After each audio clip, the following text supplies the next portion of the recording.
Welcome to 99 TV. నేను బ్రహ్మనాయుడు. వివాదాస్పద వ్యాఖ్యలు చేసిన చింతకాయల విజయ్. చింతకాయల విజయ్ అంటే చింతకాయల అయ్యన్న పాత్రుడు గారి ముద్దుల కుమారుడు. మరి చింతకాయల అయ్యన్న పాత్రుడు గారు అంటే టీడీపీ సీనియర్ నేత, ప్రస్తుతం మరి స్పీకర్గా ఉన్నారు ఆంధ్రప్రదేశ్ రాష్ట్రానికి, శాసనసభ స్పీకర్. వాళ్ళ అబ్బాయి చింతకాయల విజయ్ గారు కొన్ని సందర్భాలు ఆయన ఏం మాట్లాడతారో ఆయనకే తెలియకుండా మాట్లాడతారు. 2014లో కూడా తెలుగుదేశం ప్రభుత్వం అధికారంలోకి వచ్చిన తర్వాత ఈయన మాట్లాడిన కొన్ని కామెంట్స్ మీద ఇప్పటికీ కూడా జన సైనికులు ఈయన మీద రగిలిపోతూ ఉంటారు. ఎందుకంటే చిరంజీవి గారిని ఆయన మాట్లాడిన మాటలు ఎవరో మర్చిపోయే పరిస్థితి లేదంటూ మెగా ఫ్యాన్స్ ఇప్పటికీ చెప్పుకుంటుంటారు. ఆ రోజు పవన్ కళ్యాణ్ గారు అప్పుడు తెలుగుదేశానికి బీజేపీకి మద్దతు ఇచ్చి వారు అధికారంలో రావడానికి ఉపయోగపడిన తర్వాత కూడా ఆయన సోదరుడైనటువంటి చిరంజీవి గారిని ఈయన దౌర్భాగ్యుడు చిరంజీవి అంటూ మాట్లాడాడు. అంటే ఈయనకి రాజకీయంగా పెద్ద అనుభవం లేదు, ఈయన రాజకీయంగా పెద్ద చరిత్ర సృష్టించినటువంటి వ్యక్తి ఏం కాదు, తండ్రి చాటు బిడ్డ. అయితే కొన్నిసార్లు ఇలాంటి వాళ్ళు మాట్లాడే మాటలు పార్టీకి కూడా చెడ్డ పేరు తీసుకొస్తాయి, ఐక్యతను దెబ్బతీస్తూ ఉంటాయి. సరే, పాస్ట్ ఈజ్ పాస్ట్. 10 ఏళ్ల క్రితం చిరంజీవి గారి మీద నానా దుర్భాషలు ఆడారు. సరే, అంశం పక్కన పెడితే ఇప్పుడు ఈయన గ్రామాల్లో టీడీపీ వాళ్ళని వైసీపీ వాళ్ళని మాట్లాడుకోవద్దు అంటున్నాడు. అసలు వాళ్ళ రక్త సంబంధికులైనా, బంధుత్వం ఉన్నా, స్నేహితులైనా అసలు వాళ్ళు మాట్లాడుకోవడం లేదని చెప్పి మాట్లాడుతున్నాడు. రాజకీయ నాయకుడు మాట్లాడే మాటలు ఇవి. అంటే మీకోసం గ్రామాల్లో కొట్టుకు చావాలా? అన్నదమ్ములు, బావబామర్దులు, స్నేహితులు, సన్నిహితులు మీకోసం కొట్టుకు చావాలా? మీ రాజకీయ పార్టీల కోసం మీరెవరు గ్రామాల్లో వాళ్ళని మాట్లాడొద్దు అని చెప్పి చెప్పడానికి? మీకేం అర్హత ఉంది? మీరేమైనా పెంచి పోషిస్తూ ఉన్నారా? మీ తిండి పెడతా ఉన్నారా? ఇలాంటి ప్రశ్నలు ఉత్పన్నమవుతూ ఉన్నాయి. ఆయన మాట్లాడిన మాటలు ఒకసారి వినిపిస్తాను, వినండి. ఇప్పుడు చెప్తున్నాను, మళ్ళీ చెప్తున్నాను, పంచాయతీ ఎలక్షన్స్ వచ్చేస్తున్నాయి, బాగోదేమో మాట్లాడద్దాం. నాకు అర్థం కావట్లేదు, ఏంటా రాజకీయం? అసలు చీర కట్టుకుని ఇంట్లో కూర్చోకుండా వచ్చి అసలు కొన్ని పదాలు ఉంటాయి. పంచాయతీ ఎన్నికలు వచ్చేస్తాని మాట్లాడదామంటే మాట్లాడతారేమో, మాట్లాడొద్దు అంటున్నాడు. అదేవిధంగా నీకు లేదు, పండగ అయిపోయిన వెంటనే కొంతమంది చూస్తున్నాను వైఎస్ఆర్సీపీ వాళ్ళతో మాట్లాడేస్తారు సిగ్గు లేకుండా. ఎంతముందు అంటే ఉండేది పక్క పార్టీ వాడు పెళ్లికి వెళ్ళడం, పక్క పార్టీ వాడితో మాట్లాడడం, ఇవన్నీ ఉండేవి. కానీ ఇప్పుడు కానీ సిగ్గు లజ్జ ఏమైనా ఉంటే, మానవత్వంతో పుట్టుంటే మాట్లాడొద్దు. మీరు చెప్తున్నాను, అసలు మీరెవరండి మాట్లాడొద్దు అని చెప్పడానికి? పక్క పార్టీ వాళ్ళతో గ్రామాల్లో అన్నదమ్ములు వేరువేరు పార్టీలో ఉంటారు, బావబామద్దులు వేరువేరు పార్టీలో ఉంటారు, స్నేహితులు వేరువేరు పార్టీలో ఉంటారు. కొట్టుకు చావాలా మీకోసం వాళ్ళు? దానికి మళ్ళీ మీరు సిగ్గుంటే మాట్లాడొద్దు. ఇదేనా రాజకీయ నాయకుడు చెప్పేది? గ్రామాల్లో కలిసిపోండి, సస్యశ్యామలంగా ఉండండి, రాజకీయం ఎన్నికలప్పుడే రాజకీయం, మిగతా టైంలో అందరూ బాగుండాలని చెప్పాలి. కానీ దీనికి వెనకున్న వాళ్ళు చెప్పట్లు. అమ్మాయి ఇంకెంత, దీనికంటే ఏం చేయాలి? మనల్ని రోడ్డు మీదకి లాగాడు, కేసులు పెట్టాడు, ఎఫ్ఐఆర్లు వేసాడు, ఇంట్లో వాళ్ళందరినీ రోడ్డు మీదకి ఈడ్చాడు. నేనైతే ఒంగోబెట్టి తన్నేస్తాను చెప్తున్నాను, ఒక్కొక్కరికి ఒంగోబెట్టి తన్నేస్తానంటే వెనకేమో విజయన్ నాయకత్వం లేదో కొంతమంది మాట్లాడటం. జగన్మోహన్ రెడ్డి గారు అప్పట్లో కూటమి పార్టీలను ఇబ్బంది పెట్టిన మాట వాస్తవం, చంద్రబాబు నాయుడు గారిని ఇబ్బంది పెట్టిన మాట వాస్తవం, లోకేష్ గారిని ఇబ్బంది పెట్టిన మాట వాస్తవం, పవన్ కళ్యాణ్ గారిని ఇబ్బంది పెట్టిన మాట వాస్తవం. జగన్మోహన్ రెడ్డి గారితో మాట్లాడొద్దు అని చెప్పొచ్చు వాళ్ళ పార్టీకి సంబంధించిన ద్వితీయ తృతీయ నాయకులకి, లేకపోతే జగన్మోహన్ రెడ్డి గారి చుట్టూ ఉన్నటువంటి కోటరీ ఎవరైతే ఉన్నారో వాళ్ళతో మాట్లాడొద్దు అని చెప్పొచ్చు. కానీ జగన్మోహన్ రెడ్డి గారు చంద్రబాబు గారిని, లోకేష్ గారిని ఇబ్బందులు పెట్టారు. సో ఇప్పుడు కూటమి ప్రభుత్వం వచ్చిన తర్వాత గతంలో ఎవరైతే ఎగిరెగిరి పడ్డారో వాళ్ళు కూడా జైలుకి వెళ్తూ ఉన్నారు, చూస్తూ ఉన్నారు, అది జరిగిపోతూ ఉంది. సరే, అవి మళ్ళీ వేరే చర్చ. మనం మాట్లాడాలంటే గ్రామాల్లో ఎందుకు మాట్లాడుకోకూడదు విజయ్ గారు? గ్రామాల్లో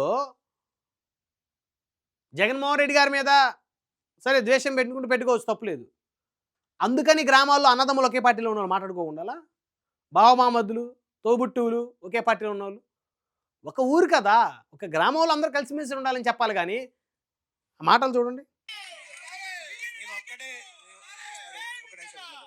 ఒకటే చెప్తుంది ఏంటంటే, నిజంగా మొగతనంతో రాజకీయం చేయాలబ్బా. ఉంటే ఉండాలి, పోతే పోలే. ఇవన్నీ ఉంటాయి, పోతాయి. నాకు నాకు సీట్ ఇవ్వలేదు అలాగని చెప్పి పార్టీ మారిపోతానా? మారలేను. ఎందుకంటే పుట్టుకతో నా పార్టీ ఇది. అలా నాన్న చెప్పినట్టే నేను చెప్తాను, చచ్చి వరకు ఇదే నా పార్టీ అని.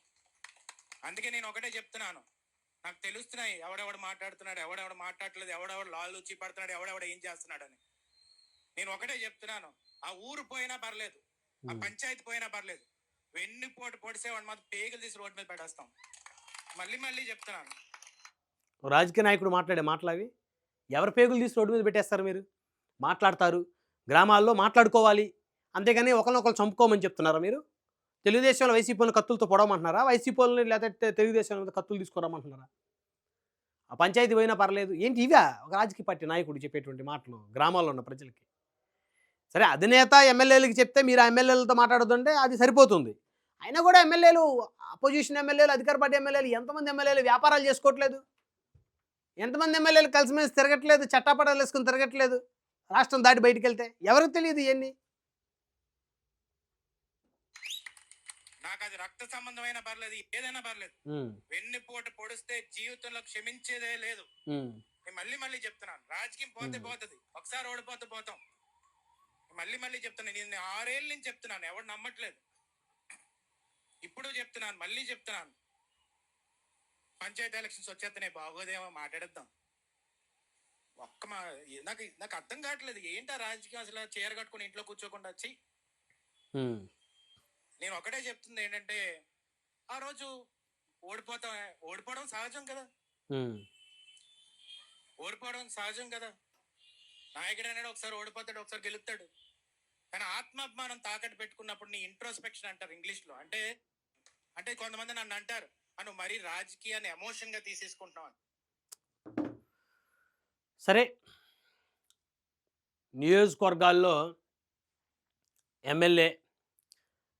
ఎమ్మెల్యేకి అపోజిషన్గా పోటీ చేసినటువంటి నియోజకవర్గంలో ప్రతిపక్ష పార్టీ చెందినటువంటి ఇన్ఛార్జి వాళ్ళు మాట్లాడుకోకూడదు అని ఒక రూలు అధినేతలు పెట్టచ్చు. అసలు గ్రామాల్లో మాట్లాడుకోవద్దని చెప్పడానికి మీకేం అర్హత ఉంది? సో ఇప్పుడు ఇది నిజంగా చాలా వివాదాస్పదమైనటువంటి వ్యాఖ్య, వివాదాస్పదమైన సబ్జెక్టు. ప్రజల్ని మాట్లాడుకోవద్దని చెప్పే అధికారం ఏ రాజకీయ పార్టీ నాయకుడికి లేదు. ఎంతోమంది ఎమ్మెల్యేలే కలిసిమెలిసి వ్యాపారాలు చేసుకున్నారు, కలిసి మందాగుతున్నారు, కలిసి చిందులేస్తున్నారు. ఎంతమంది వేయలేదు? ఎంతమంది కలిసి పార్టీలు చేసుకోవట్లేదు? ఎంతమంది కలిసి కూర్చొని భోజనాలు చేసుకోవట్లేదు? ఎంతమంది విదేశాలకి సరదా కలిసి షికారులు చేయట్లేదు? ఈ భారతదేశంలో ఒక ఆంధ్రప్రదేశ్, తెలంగాణ కాదు. తప్పేముంది? అధికార పార్టీ ఎమ్మెల్యే, ప్రతిపక్ష పార్టీ ఎమ్మెల్యే మధ్య సాన్నిహిత్యం, ఫ్రెండ్షిప్ ఉండొచ్చు. వాళ్ళు మాట్లాడుకోకూడదని చెప్పడానికి ఎవరికి అధికారం లేదు. లేకపోతే ఒక పార్టీలో ఒక జిల్లాలో 2 ఎమ్మెల్యేలు ఉంటే వాళ్ళు ఆ తర్వాత ఇద్దరు వేరువేరు పార్టీలకు వెళ్ళి ఆ వేరువేరు పార్టీ నుంచి ఎమ్మెల్యేలు అయ్యి ఉండొచ్చు. వాళ్ళు ఎన్నో సంవత్సరాల స్నేహితులుగా ఉండి తర్వాత వేరువేరు పార్టీ నుంచి ఎమ్మెల్యేలు అయ్యి ఉండొచ్చు. వాళ్ళు మాట్లాడుకోకూడదని చెప్పే అధికారం ఎవరికి ఉంది? కాబట్టి చాలా తప్పు. విజయ్ గారు గతంలో కూడా మీరు ఈ విధమైనటువంటి వ్యాఖ్యలు చిరంజీవి గారి మీద, అలాంటి వాళ్ళ మీద చేసి ఇప్పటికీ కూడా మరి సరిదిద్దుకోలేనటువంటి పొరపాటు చేసిన పరిస్థితి ఉంది. సో గ్రామాల్లో నాయకుల్ని, కార్యకర్తల్ని ఒకరికొకరు మాట్లాడుకోవద్దు, పేగులు తీస్తాను, మెల్ల వేస్తాను, ఏదో మాట్లాడుతున్నారు. ఆ వ్యాఖ్యలు నిజంగా ఈ దురదృష్టకరం. ఒక రాజకీయ పార్టీ నాయకుడు ఈ విధమైనటువంటి వ్యాఖ్యలు చేయకూడదు. గ్రామాలు సస్యశ్యామలంగా ఉండాలి. ఎన్నికలప్పుడే పార్టీ, ఎన్నికలు అయిపోయిన తర్వాత అందరూ కలిసిమెలిసి ఉండాలి. ఎవరు అధికారంలోకి వచ్చినా ఆ గ్రామాన్ని అభివృద్ధి చేసుకుని ముందుకు వెళ్ళేటువంటి ఆలోచనలు ఉండాలే కానీ ఈ విధమైనటువంటి కక్షలు, కార్పణ్యాలు నూరిపోయొద్దు దయచేసి. ఇప్పటికే గ్రామాల్లో కక్షలు, కార్పణ్యాలు పెరిగిపోయినాయి. సో గ్రామంలో బంధువులు, ఒకే వర్గం వాళ్ళు, ఒకే మతం వాళ్ళు, ఒకే కులం వాళ్ళు ఒకరికొకరు మాట్లాడుకోరు. దగ్గర బంధుత్వాలు, రక్త సంబంధికులు, స్నేహితులు. ఇది రాజకీయాల వల్ల, దేనికి పనికిరాని రాజకీయాల వల్ల. పైన బాగానే ఉంటారు, పెద్ద పెద్ద నాయకులు బాగానే ఉంటారు, కానీ గ్రామాల్లో చిన్న చిన్న వాళ్ళు బలవ్వాలని కోరుకోవటం చాలా తప్పు.